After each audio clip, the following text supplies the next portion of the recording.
हिंगोली जिल्ह्यात हेल्मेट सक्ती, बाईकवरील दोघांनाही हेल्मेट अनिवार्य. वाढते अपघात थांबवण्यासाठी हिंगोलीत हेल्मेट सक्ती. हिंगोली जिल्ह्यात हळद पिकावर करपा रोगाचा प्रादुर्भाव, वातावरणातील बदलामुळे हळदीच्या पिकांचं नुकसान, शेतकरी चिंतित.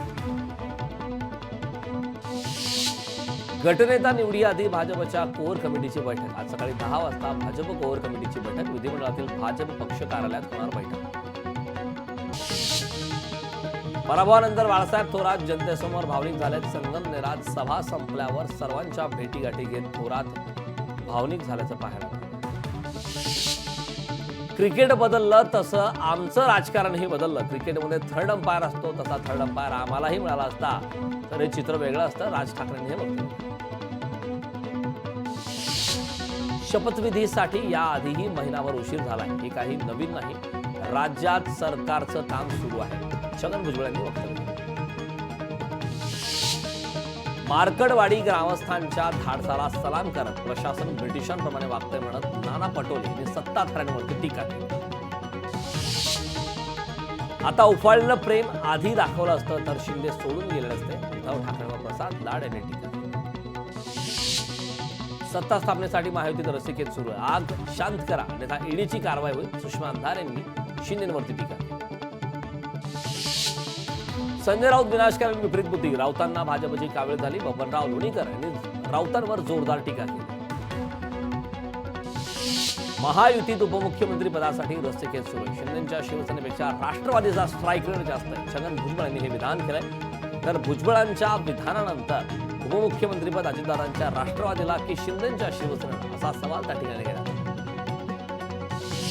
महायुतीच्या शपथविधीला हिंदुत्वाची झालर आहे. निवडणुकीतील प्रचारापाठोपाठ आता शपथविधीही दिसणार. एक है तो सेफ है ची झलक. स्थानिक स्वराज्य संस्थांच्या निवडणुकांचं प्रकरणी 22 जानेवारीला सुप्रीम कोर्टात सुनावणी होणार आहे. सुनावणीनंतर निवडणुका कधी होणार याकडे सर्वांचं लक्ष लागलं आहे. ईव्हीएम विरोधात वंचित बहुजन आघाडीचा एल्गार पाहायला मिळाला. काँग्रेसने देशव्यापी मोर्चा काढण्याऐवजी लोकसभेतील ताकद वापरावी. प्रकाश आंबेडकर यांची विरोधकांवर टीका. लहरी हवामानामुळे कोकणातील बागायतदार वर्ग चिंतित आहे. सिंधुदुर्गात बागायतीमध्ये माकडांचा हैदोस सुरू. नांदेडमध्ये पावसाची हजेरी पाहायला मिळाली. पावसामुळे रब्बी पिकांचं नुकसान होण्याची शक्यता आहे. शेतकऱ्यांमध्ये चिंतेचं वातावरण. नागपुरात हिवाळी अधिवेशनाची तयारी सुरू आहे. 16 डिसेंबर पासून हिवाळी अधिवेशन सुरू होण्याचा अंदाज आहे. अलिबाग खारेपाटातील महिलांचं पाण्यासाठी आंदोलन सुरू आहे. रायगड जिल्हाधिकारी कार्यालयावर महिलांचा हंडा मोर्चा त्या ठिकाणी निघाला. मुंबई उच्च न्यायालयाकडून पूजा खेडकरच्या आईला पिस्तूल परवाना प्रकरणात दिलासा मिळाला. पिस्तूल परवाना रद्द करण्याचा पुणे पोलिसांचा निर्णय फेटाळला. भाजपने बंजारा समाजाच्या आमदारांना मंत्रिपद द्यावे. माजी खासदार हरिभाऊ राठोड यांनी ही मागणी केली. ऊस दरासाठी स्वाभिमानीकडून आंदोलनाचा इशारा देण्यात आला. चालू हंगामात 3,700 रुपयांचा भाव देण्याची मागणी. 8 दिवसात निर्णय न घेतल्यास ऊस वाहतूक रोखण्याचा इशारा देण्यात आला.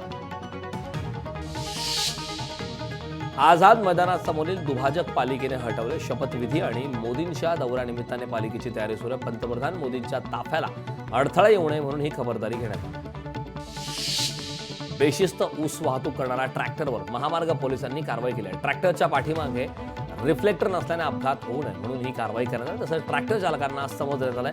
सोलापूर महामार्गावर अपघाताचं प्रमाण वाढू नये म्हणून पोलिसांची या मोहिमेला सुरुवात झाली. पीएलजेच्या स्थापना दिनानिमित्ताने नक्षलवाद्याकडून 2 ते 8 डिसेंबर दरम्यान सप्ताह आयोजित करण्यात आला. नक्षल सप्ताहामुळे पोलीस अलर्ट मोडवर आले.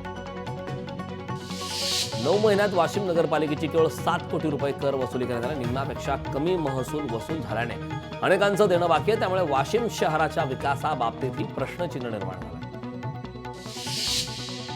महायुतीच्या नेत्यांकडून आझाद मैदानाची पाहणी करण्यात आली. शपथविधी सोहळ्याच्या कार्यक्रमाचा तयारीचा आढावा घेण्यात आलाय. गिरीश महाजन, प्रवीण दरेकर यांनी आझाद मैदानाची पाहणी केली. गुलाबराव पाटलांनी चंद्रशेखर बावनकुळेंची भेट घेतली. गिरीश महाजन, प्रवीण दरेकर ही बावनकुळेंच्या घरी गेलेत. भेटीचं कारण अद्याप अस्पष्ट आहे. लोकसभा सभागृहातील आसन व्यवस्थेत बदल करण्यात आला. प्रियंका गांधींना 4थ्या रांगेत 517 क्रमांकाचं आसन देण्यात आलं. प्रियंका गांधी वायनाडमधून नवनिर्वाचित खासदार. छत्रपती संभाजीनगरमध्ये 4 पराभूत उमेदवारांनी 12 ईव्हीएम तपासासाठी रक्कम भरली आहे. नवीन वर्षातच ईव्हीएम तपासणी होण्याची शक्यता.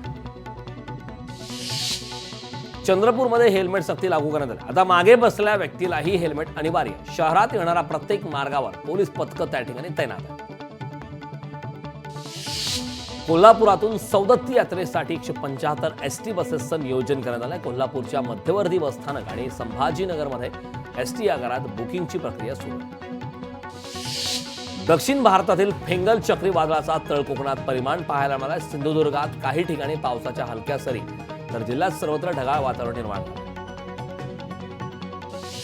मालेगाव भागात ढगाळ वातावरणासोबत दाट धुके आहेत. बदलत्या वातावरणामुळे कांदा पिकावर मावा आणि करपा रोगांचा प्रादुर्भाव. महागड्या औषधांची फवारणी सुरू. मालेगाव महानगरपालिकेतर्फे टीबी चाचणीच्या मोहिमेला सुरुवात झाली. विनाकारण औषध घेण्याची गरज नाही, आयुक्त रवींद्र जाधव यांनी हा सल्ला दिला.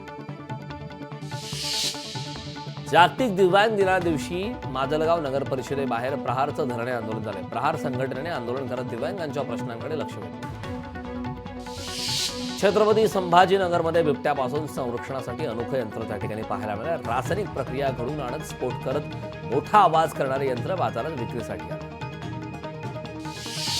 विधानसभा निवडणूक काळात अमरावती जिल्ह्यात लालपरीने 87 लाख रुपये कमवले. 8 मतदारसंघामध्ये 236 एसटी बसचा वापर करण्यात आला. एपीएमसी वाशी भाजी मार्केटमध्ये हिवाळ्यामुळे पालेभाज्यांचे दर घसरले. सध्या पालेभाज्या प्रति 10 रुपयांनी दराने विकल्या जात असून मागील तुलनेत हा दर खूपच कमी. बीडमध्ये सीसीआयकडून 10,611 क्विंटल कापसाची खरेदी झाली. सीसीआयच्या केंद्रावर हमी दराने कापूस विक्री करून नुकसान टाळावे, बाजार समितीने हे आवाहन केले. हिंगोलीत ग्रामस्थांच्या जिल्हाधिकारी कार्यालयासमोर उपोषण करण्यात आलं. हिंगोली जिल्ह्यात जलजीवन मिशनची कामे बोगस असल्याचा ग्रामस्थांचा आरोप आहे. उपोषणाचा आजचा दुसरा दिवस. गडचिरोलीमध्ये अंगणवाडी सेविकांचे धरणे आंदोलन करण्यात आले. न्यायालयाच्या निर्णयानुसार अंगणवाडीवरील महिला कर्मचाऱ्यांना ग्रॅज्युटी द्यावी, कर्मचारी समजून वर्ग 3 व 4चा दर्जा द्यावा, अंगणवाडी सेविकांनी ही मागणी. सोलापुरातील मुख्य रस्त्यांच्या स्वच्छते मोहिमेला महानगरपालिकेकडून सुरुवात करण्याने सोलापूर शहर स्वच्छ करण्याचा अधिकारी कर्मचाऱ्यांचा निर्धार आहे. जालन्यात मराठा समाजाने व्यक्त केलाय. लक्ष्मण हाके यांचा निषेध केला आहे. जरांगेंच्या सामूहिक उपोषणाला लक्ष्मण हाके यांनी विरोध केल्याने जालन्यातील मराठा आंदोलक आक्रमक झाले. लोकशाही मराठी ऐका, पहा, जागरूक रहा.